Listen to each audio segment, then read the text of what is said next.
News Channel 20 Sunrise with Jen Sullivan, Adam Reif, and meteorologist Joe Crane. This is News Channel 20 Sunrise. Happening at 6:30 on Sunrise, it's the first day of school for District 186 students. The medical requirements parents need to be aware of before their little ones head back. And Donald Trump's latest attempt to win over minority voters, how he's changing his tone, and if experts think it will have any impact. 6:31 the time. Welcome back to News Channel 20 Sunrise on a very happy Monday for students and parents alike. I always love the first day of school. How about you guys? I was very excited. Love seeing friends, getting dressed up, going back. As much as I think kids love the summer break and vacation and all that, I think by the time we get to August, it's time. They look back. Yeah, they look to get back and hang out with their friends and whatnot. It's nice having a routine again. Right. Very much so. We'll go out to the schools in just a minute, but our fact of the day first, the world's largest cattle station. It's called Anna Creek Station. It's in Australia. It's larger than the entire country of Israel.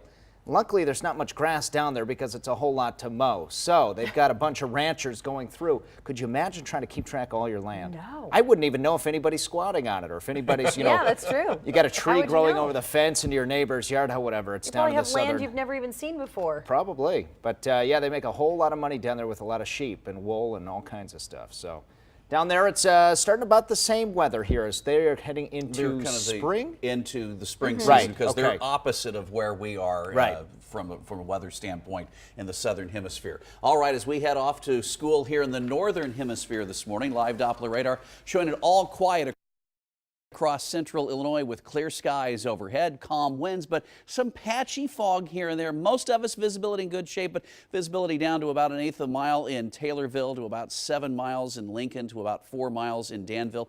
Otherwise, we're off to a good start with a little bit cooler temperatures this morning in the low to mid 50s. Some folks might want to grab a jacket as they head out the door, but the sunshine will have us quickly warming up to near 70 by 9 o'clock, into the upper 70s, close to 80 degrees by noontime, making way for what promises to be a great start to the work and school week as the pleasantly mild weather from the weekend extends into today.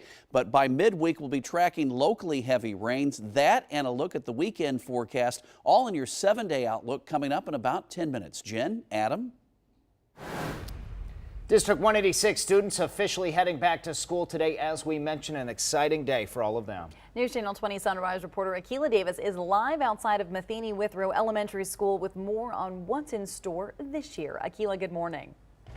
Well, hey there, good morning. Yes, today some students are looking forward to the first day of classes for all District 186 students. Now, today about 15,000 students are set to start school in District 186's 33 schools. At Matheny-Withrow, community members have been invited to the first day of school pep rally. Students will be greeted at the door and given high fives and fist pumps to spark that excitement for learning again. District Superintendent Jennifer Gill says teachers have spent the last couple of weeks preparing for this first day.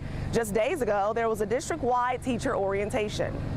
I just think it's a great opportunity for us to set the tone for the school year, to talk about anything that may be new on the horizon, and also for us to just celebrate our profession and celebrate one another. Now, this is the first year of a new 5-year technology plan across the district. Students will have access to iPads and Chromebooks this year, an effort to add technology into their learning methods. This technology plan is paid for both through a federal grant and a district grant. And of course, here at Matheny, school is set to start as early as 8:25 this morning. We're now reporting live in Springfield. Akila Davis, News Channel 20 Sunrise. Thank you, Akila. As District 186 students head back to school today, it's important to remember that your child must be vaccinated before the 10th day of class. Students entering pre-K, kindergarten, 6th or 9th grades, or any new students to the district must get a back-to-school physical. Vaccines for meningitis are also required for all students entering 12th grade. The next physicals and immunization site will be August 30th at the Sangamon County Department of Public Health from 9:30 a.m. until 4:30 p.m. 6:35 the time as we turn our attention to the race for the White House. Donald Trump continuing to stump for the minority vote, trying to change the direction of his campaign. The Republican nominee unveiling a new appeal to minority voters. ABC's Mary Bruce has the latest on the race for the White House. As far as the Trump campaign says, this has been the best week ever. I want a totally inclusive country, and I want an inclusive party. Trump working on his pitch to minority voters this weekend. The outreach to the African American community is in an area where the Republican Party must do better, and it will do better. But despite that admission and a meeting with his new Hispanic advisory board, the week has not been entirely smooth for the campaign. From protests to outrage over this comment. Why do you have to lose? You're living in poverty, your schools are no good, you have no jobs. But many in the African American community saw that as insulting because they say most African Americans don't live in poverty, and that Mr. Trump was making those comments in communities that are more than 90% white. But those comments are for all Americans, and I live in a white community. I'm white. I was very moved by his comment. In other words, he is trying to tell Americans that we can do better. And Kellyanne Conway, Trump's new campaign manager, hitting the Sunday talk shows after a staffing shakeup, which included the resignation of campaign chairman Paul Manafort over his ties to pro-Russian Ukrainian leaders, something the Clinton campaign is pouncing on. Paul Manafort has been pushed out, but that doesn't mean that the Russians have been pushed out of this campaign. The hand of the Kremlin has been at work in this campaign for some time. It's clear that they are supporting Donald Trump. Mary Bruce, ABC News, Los Angeles. 6:36 the time in your capital city watch this morning. A new Right to Life building will soon be opening right across the street from the Planned Parenthood clinic in Springfield. On Saturday, supporters rallied in front of the location on Bruns Lane with the National Director of Priests for Life taking part. Father Frank Pavoni said that the location across from Planned Parenthood was picked to give women more options. To encourage the local pro-life community to be even stronger in their compassion for moms and dads and for unborn babies who have the right to life. Springfield Right to Life says that they don't have a set date to open, but there will be a soft opening sometime next month. In a response statement, Linda Diamond Shapiro, the interim CEO for Planned Parenthood Illinois, responded Saturday to the rally saying, quote, offering these services in Springfield helps patients access them in a timelier manner. Women should not have to drive over 100 miles to get the care they need. Planned Parenthood is proud to provide expert reproductive health care in Springfield, just as we have been doing here for the past 78 years. 6:38 the time in our Capitol Watch. Governor Bruce Rauner signing a bill Sunday combating human trafficking. That bill is creating a task force to protect victims who often have language barriers, emotional challenges, or economic hardships. The task force will also look at how Illinois can partner with other agencies to prevent human trafficking.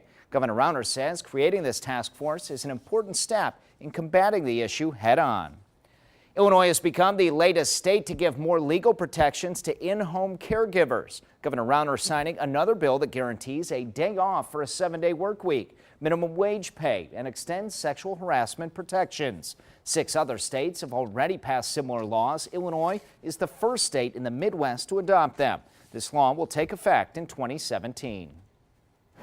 In the national spotlight this morning, U.S. Olympic gold medalist Ryan Lochte is speaking out just 1 week after falsely claiming he and 3 of his teammates were the victims of an armed robbery. Saturday night, Lochte went on record to take responsibility for his actions. Jeremy Roth reports. I over-exaggerated that story. In an exclusive interview with NBC's Matt Lauer, 4-time Olympian and gold medalist Ryan Lochte took, quote, full responsibility for embellishing the incident in Rio that brought international outrage. And if I'd never done that, we wouldn't be in this mess. None of this would have happened, and it was my immature behavior. Last Sunday, surveillance video showed Lochte and 3 of his teammates, Gunnar Bentz, Jack Conger, and Jimmy Feigen, at a gas station after a party. Lochte told Brazilian authorities as they attempted to leave the gas station in a cab, one of the security guards forced them out of the taxi at gunpoint and on the ground. Rio officials later questioned the swimmers and refuted Lochte's account of that night and said the Olympians were confronted by the security guard only after they vandalized the gas station bathroom and were asked to pay for the damages. You said at some point, after you refused to sit down, the security guard put the gun to your forehead and cocked it. That didn't happen? That didn't happen. Why'd you do that?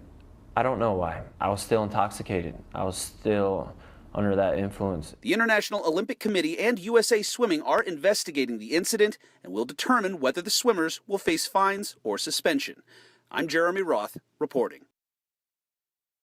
6:40 the time as we head to break. Melanie Streeper from our sister station, Fox Illinois, has a look at what's coming up later this morning on Good Day Marketplace. Good morning, Melanie. Thanks a lot. Here's what's happening on Good Day Marketplace. The women of Wild will join us with details on their canine rescue and about their upcoming fundraiser happening next month. Plus, find out what to feed your dog as he or she ages. It all starts at 8 on Fox Illinois.